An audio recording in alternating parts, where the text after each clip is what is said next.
Welcome to Grown Folk. We are so excited to be here and we're so glad that you're there.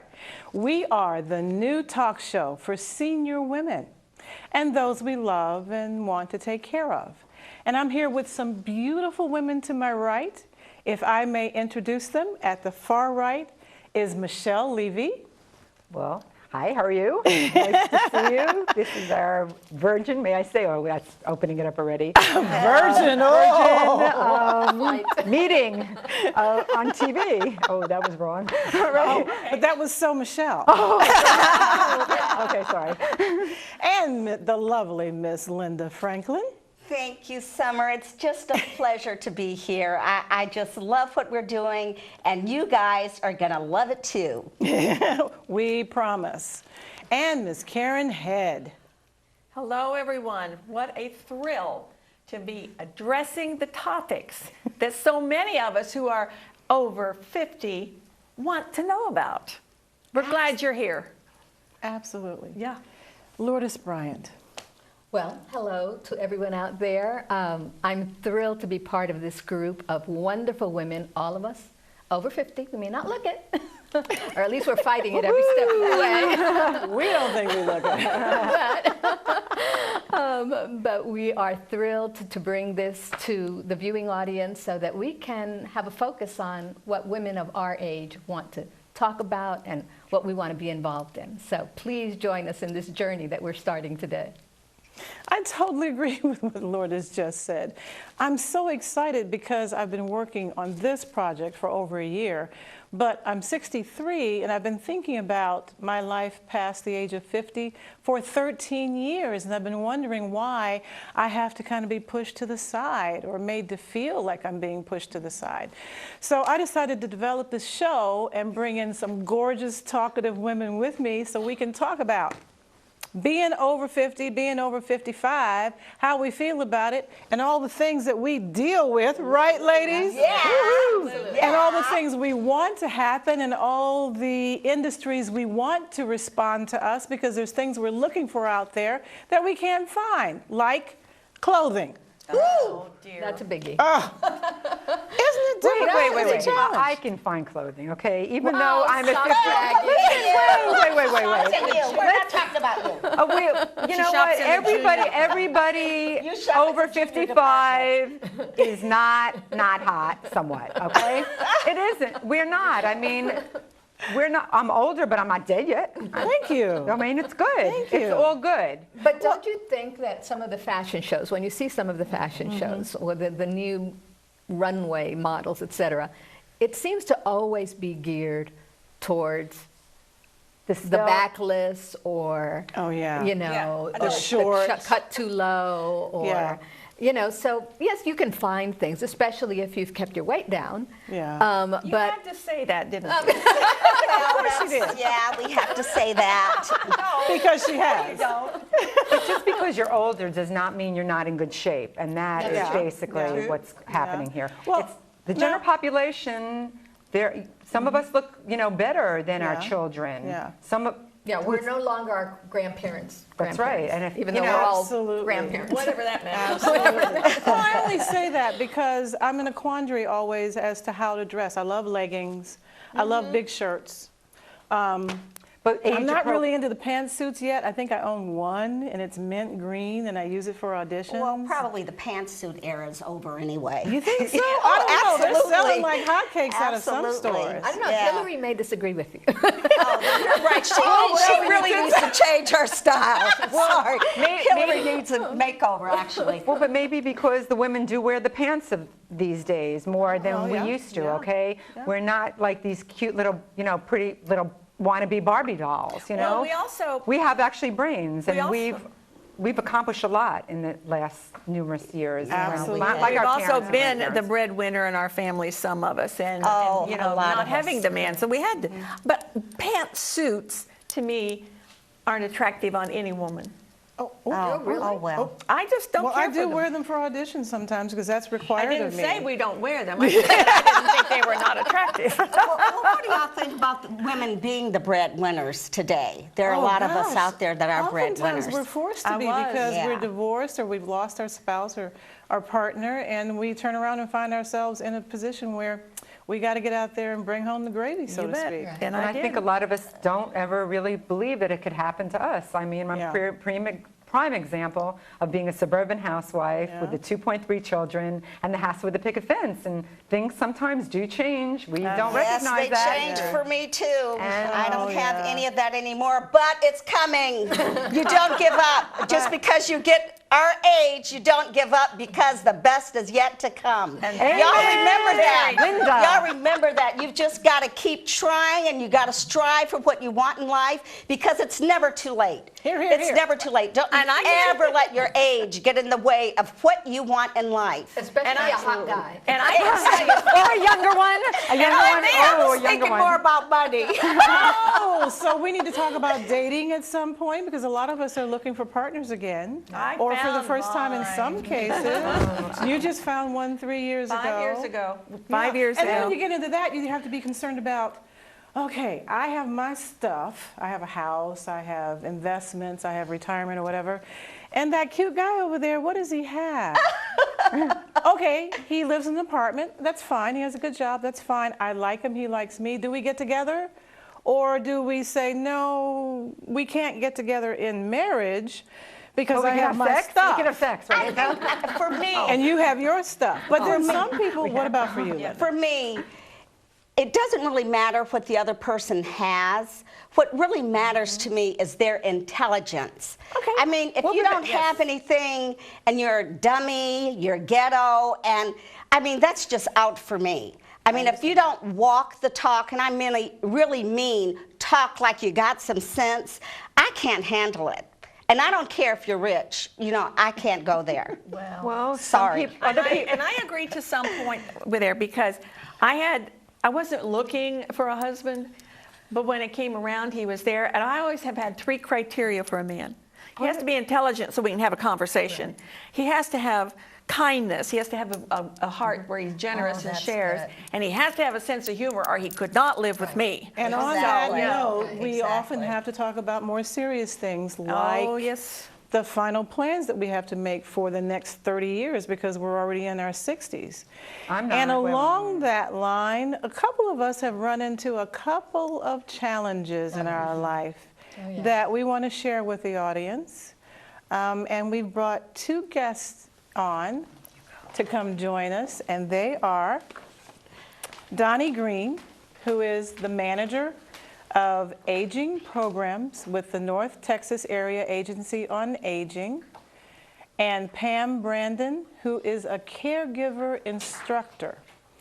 And we asked them to join us because I have a situation in my family that's difficult for my husband and I to handle, and I'll describe it to you. And Lourdes, No. my friend here, has already been I've through already what been I'm through going it. through. I've already been through it. It probably was the most difficult thing that my siblings and I ever had to go through. You know, our parents, as they get older, it's always a sad experience to go through that. And my father, when he passed away, it was very quick. My mother, I'm from Puerto Rico, and they were still living in Puerto Rico. And my mother really didn't have the ability to care for herself. She was already older, but she flatly refused to leave at first, to give up the life that she was comfortable with. And it was a very trying time for the entire family because all of her children live in the States. A brother that retired from the Air Force, and he's in Atlanta, and I live here in Dallas, and I have a sister that's in Philadelphia. So unfortunately, until she was hospitalized and was in a very critical state, that was when we finally were able to convince her that she needed to make a change and give up the life that she was comfortable with. And in my situation, my husband's parents live in Michigan, the Upper Peninsula, I think it's called. And they're about 90 years old. They still live in their home, but Dad is really too frail to maintain the home anymore.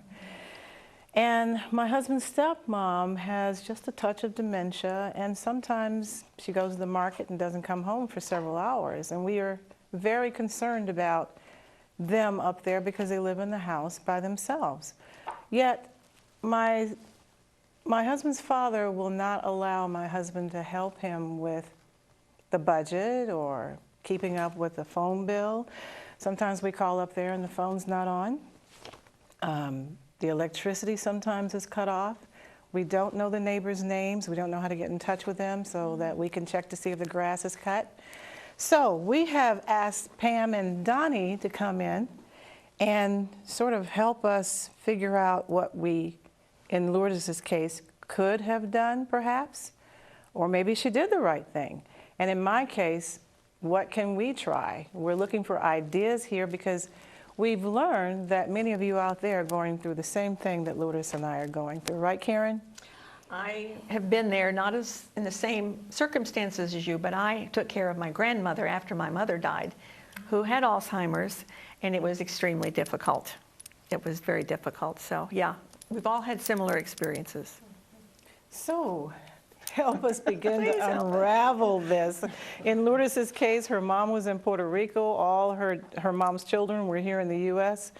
In my case, our parents are up in Michigan. We're down here in Texas. We can't even begin to open the conversation about, Dad, when's the last time the light bill was paid? Yeah, and those are really awkward discussions to have because there's so much family history and emotion that's tied up in that. And typically, an older person wants to stay independent as long as possible. And at times, that can be a threat to say, ooh, you're not doing so well. Yep. So one of the first things we recommend is to connect with service providers in the area and find out what resources may be available. And the nice thing about the Area Agency on Aging is it is part of a nationwide network, even in Puerto Rico. Really? No matter where someone lives. I wish I'd known that back then. There is an Area Agency on Aging that serves that area. And the purpose of the Area Agencies on Aging is to help people identify resources, to understand what benefits may be available to them, to provide case management services when somebody's recently been through a hospitalization or a nursing home stay, as well as provide benefits counseling, caregiver support. For example, Pam works with family caregivers, many of whom are caring from a distance, which creates a unique set of challenges. So we recommend a couple of things. First of all, try to figure out what your parents may need and find out what services may be available. And then oftentimes it's all a matter of how that conversation is opened. Realizing that folks typically want to stay as independent as long as possible and don't want to get into a situation where they feel threatened. So, well, how might we open that conversation? We don't even know how to bring it up, my husband and I. Well, and that's the complexity of the caregiver's challenge. And that's what I do is really work with the families and help them through the challenge of long-distance caregiving, and medical is huge, healthcare management, and as Donnie said, one of the main struggles that we all have, and I was a caregiver myself for 15 years with my parents, part of the sandwich generation, caring for my family and children and caring for my parents at the same time, they're really searching for they're holding on to their independence. And so what comes out often is, what happened to my mom and dad? All of a sudden they're so stubborn. And you know, they weren't like this when they were younger. Why is it that they are like this now? And that is because they are fighting for that. They want their independence. They don't want their children, they don't want that role reversal to take place, Yeah. which but is really, what happens. Typically, the best way to open up that dialogue is just to say, you know, Dad, how are you managing with the yard? I know you've got a big yard, it's been hot recently, and just open up that conversation and to keep it as non-confrontive as possible, not, oh my gosh, when is the last time you took a bath? I smelled you from the lower peninsula. Definitely a way, that would definitely be a way to. Kind of shut the conversation down. But it's really good if you're part of a large family to bring all of the family members together. And sometimes it's also good to bring in people outside the family that the person trusts. Somebody shared a story with me recently, same situation. Dad did not want any help, would not listen to the family, but he was ex-military. They flew in the sergeant who said, Bob, this is the way it's going to work. And it was, yes, sir. And all of those months of trying to convince Dad, he was able to accomplish more in a few minutes. Sometimes that's somebody from the church, sometimes it's the doctor, but I think the important thing is really to open up a conversation. And what's often helpful for caregivers is not to say, Mom, you need to do this, but to say, gee, I would feel so much more comfortable if you allowed me to pay for somebody to come in and mow the grass for you. It just makes me nervous, you being outside in the heat. So a lot of times if the family member can kind of accept responsibility and just be real open about the concerns and involve the person in generating solutions. Nobody likes to be talked at or told what to do, especially when you've, raised a family. A lot of people talk about a second childhood. It's never a second childhood. That person is always your parent, even if he or she has a disability. It's not the same relationship as a parent and child. And what's really important is just to involve everyone in that decision-making process. You know, what you say is so difficult for some of us. In fact, I suggested to my husband that we role play what he might say to his father the next time he's up there, because this is his dad's only child. He's a boy, he's 65 himself, and so my husband gets a little nervous when it's interesting to see him sort of be afraid of approaching his dad, and so I thought maybe we can talk it out and role play it out. Because that's a great idea. It's a strange thing to say at 66, but we're talking about Dad, no matter what age. It is not natural. I hear this so many times, and certainly I felt that way myself. The role reversal is not natural for the children, and it certainly isn't for the parent. It's probably harder for them to accept that. But it's helpful if you can kind of focus on a shared goal, and that is to allow that person to remain as independent as possible, to remain in his own home, and to help him understand that, I'm not going to take you out for lunch, drop you at a nursing home, and, come and see you next Christmas. I think that's the key. I think that's the key. And I think we need to have Pam and Donnie back here in the future, because we need to dig a little deeper now that we've gotten the conversation going. We need some specific steps after that. So I really appreciate Donnie Green, Manager of Aging Programs at North Texas Area Agency on Aging, and Pam Brandon, a caregiver educator, coming on and helping us unravel the mystery of how to approach our parents at our late stage in life and their late stage in life, and ask them to make major changes in their living. Right, Lourdes? Oh, I wish I'd had those resources 10 years ago. That would have been very helpful. It would have been helpful. It would have been. So what do you think about the suggestions? Well, I think they're perfect. And it's certainly something that I would have, like I said, I would have had those resources at the time. Yeah. We would have probably handled everything differently and not allowed my mother to actually end up being hospitalized. But in a way, the reality of that moment was that had that not happened to her, she probably never would have realized that she needed to go beyond just having family and friends help her with what she needed. And she needed to be close to her children. Unfortunately, like I said, we were all living in the States. So that makes it even more difficult. So difficult. Very, very Because I was in the same town and we had many challenges with my grandmother. So I can't imagine. Especially in Lourdes' case, because Lourdes was sharing with me that her family thought that her mom would be the first to pass because she had a history of, Of medical problems. Right. and Right. instead it was Dad. Yeah, and that often happens. Exactly. My mother died young, basically in her 50s.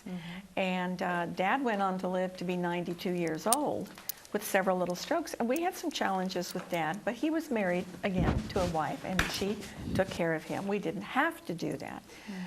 She would, another topic we might talk about someday is she wouldn't let me do anything about Dad, but that's a whole nother issue. So, Oh, when new spouses come into oh, the picture. that's another whole show right there. An Is that better or worse, actually? Is it better or worse? The second time around. If there is Oh one. my goodness. So, Linda, it looks like you want to say something. Yes, you got I something do. for us. I want to introduce our next guest, Donatella. She is the makeup maven here in our own Dallas-Fort Worth Metroplex. She's nationally known, and we are delighted to have her. Donatella Mascari, right here, baby. Join us. Oh my goodness, thank it's you so for good the to lovely see introduction. you. Well, it's good to be here. We've got a lot to talk about. You know, I know. I've been listening to women for 40 years or so, and what we want, whether it's in consultation or working in stores, whatever it happens to be. And I've accumulated a lot of advice in these 40 years.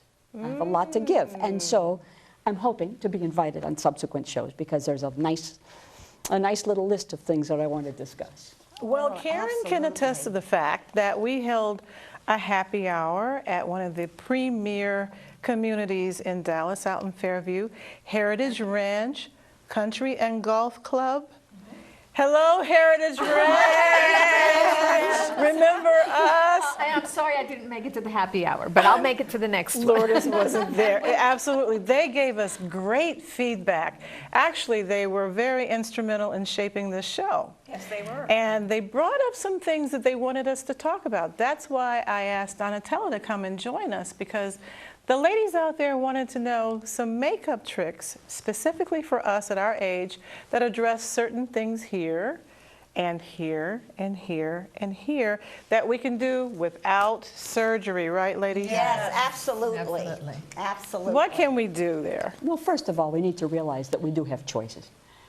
When you talk to women who want to do things, shall we say, naturally, they'll poo-poo the fact that you have surgery. If it's a problem to you, if you have something that's a problem to you and you want to deal with it surgically, that's your right, and I'm never going to put anybody down for that. That And just, if you it have the doesn't work. money. If you have, money's a biggie. That's another big one too. On the other hand, everybody doesn't want to go under the knife. Everybody doesn't want to get shot up. Everybody doesn't want to have the same expression day and night.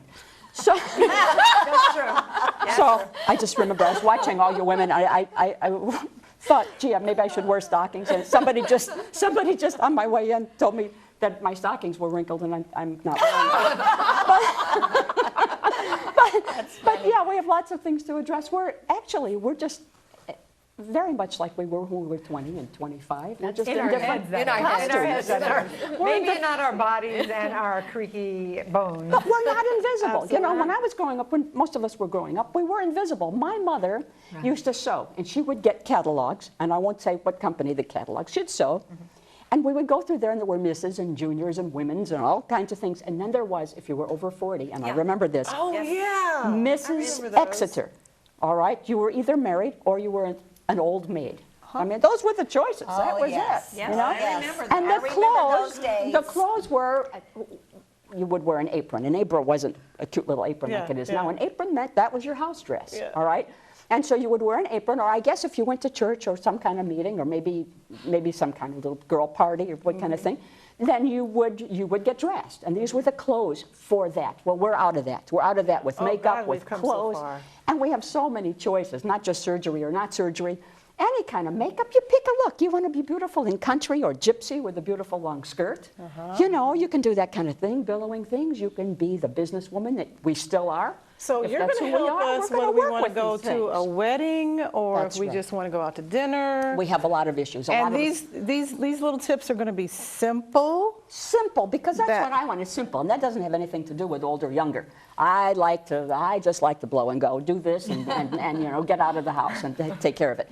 So, first of all, a lot of us have a hard time putting on eyelashes. If you want eyelashes, whether you're older or you're losing lashes, or a lot of Yeah. chemo patients, and I want to talk to cancer patients as well. Yes. Whatever is thinning, hair is thinning, eyelashes, everything. We want eyelashes. How do you do that? You want a strip? Do you need to go? You want a strip? That's all. Those indeed. Anyway, whether you want to put on lashes by the strip or you want to get extensions, again, these are choices. You know, so we can do what we want about that, and I want to show you how to be able to do that very quickly. And Donatella, will you also be able to address skin care? Because I always think that that's the foundation, isn't it? Skincare is the foundation. I mean, you can put everything on, have not good-looking skin, What and that's happened not to going the to work. days of scrubbing with lava soap and putting Vaseline on? No, that's what my aunt did for years, and her skin was gorgeous. It doesn't work for That's me, scary. but I know. That's abrasive. Well, skincare is good. We can talk about that. But skincare is more specific, and of course, I'm not giving, and I wouldn't do this to any of us, medical information. I don't have But those, it's also those very letters different behind my name. because dermatologists only pick pimples when I was being brought up. really? Now it's all a whole They do everything. marketing scheme, no offense. Skincare is a huge billion-dollar industry. Well, long story short, I want us to take it easy on skin. I mean, European only women, have- I represent European Americans. European women will treat skin gently, like it's a delicate fabric. And we here, don't? well, we treat skin as if it, well, I wouldn't treat an old pair of jeans the way we treat skin here. It's not very good.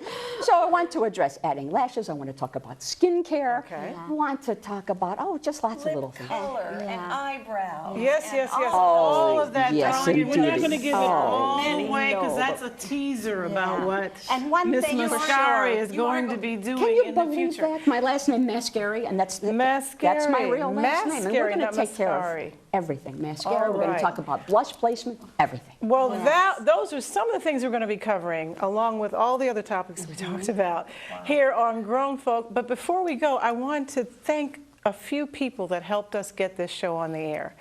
And they are Caroline Rosette Mosky, all the way over in Japan, who contributed a great deal of money to help us produce this show. And then there are several people here in the area, Marvin Mayberry, my husband, my brothers, my sons. Have other people here contributed, I think? Yes, people on the stage have contributed. And members of our families. And members of our family, Yes. sisters, have helped us out. Yes. We'd like for you to go to our website, grownfolk.info. It'll be up on the screen after we're done here. And visit with us, read more about us, send us a message, tell us what you want us to talk about, right? Yes. And that'll help us also- shape future shows. And also, makeupmaven.com, if you have any questions that Donatella can address Happy to for help. You bet. She'd be more than willing to answer any of your questions. Just click on Contact Us at grownfolk.info. Absolutely. We are here for you. We hope you enjoyed our inaugural show. We'll see you again next week, Monday at 8 p.m. on UAN, grownfolk.info.